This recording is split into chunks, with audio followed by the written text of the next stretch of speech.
जैसे ही ईरान ने भारत के लिए स्ट्रेट ऑफ हॉर्मुज के रास्ते खोले तो पूरी दुनिया को लगने लगा कि ये सिर्फ और सिर्फ प्राइम मिनिस्टर मोदी की वजह से हुआ है, यानी कि प्राइम मिनिस्टर मोदी से ईरान डरता है, इसी वजह से ईरान ने स्ट्रेट ऑफ हॉर्मुज के रास्ते खोल दिए हैं। क्योंकि जो ईरान पूरी दुनिया में बड़े बड़े देशों में किसी का भी स्ट्रेट ऑफ हॉर्मुज से जहाज नहीं गुजरने दे रहा, वो ये कैसे कह सकता है कि जिस जहाज पर भारत का झंडा लगा हो वो जहाज नहीं रोका जाएगा। शुरुआत के 2 दिन तक प्रधानमंत्री मोदी की पावर का जलवा चलता रहा, लेकिन तीसरे दिन एक बड़ा खुलासा हो गया। जी हाँ, ईरान के सर्वोच्च नेता से सवाल किया जाता है कि तुमने भारत के रास्ते क्यों खोले, क्या तुम भारत से डर गए या भारत से कोई तुम्हें मतलब है? तो उन्होंने साफ लफ्जों में सबसे पहले ये कहा, ना ही हम भारत से डरे, ना ही हमने प्राइम मिनिस्टर मोदी की पावर से स्ट्रेट ऑफ हॉर्मुज के रास्ते खोले, ना ही हमें कोई भारत से लालच है। सिर्फ और सिर्फ हमने ये रास्ता भारत के मुसलमानों की वजह से खोला है, क्योंकि इस बुरी घड़ी में मुसलमान हमारे साथ खड़ा है। जिस तरह आयतुल्लाह अली खामेनी के जाने का हमें गम है, उसी तरह भारत के मुसलमानों को भी वही गम है।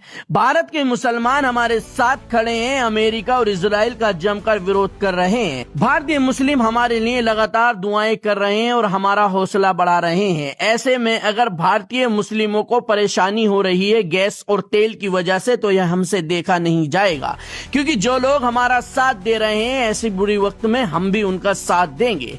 इसीलिए हमने भारत का स्ट्रेट ऑफ हॉर्मुज का रास्ता खोल दिया, ताकि हमारे मुसलमान भाइयों तक भारत के अंदर तेल और गैस पहुंच सके।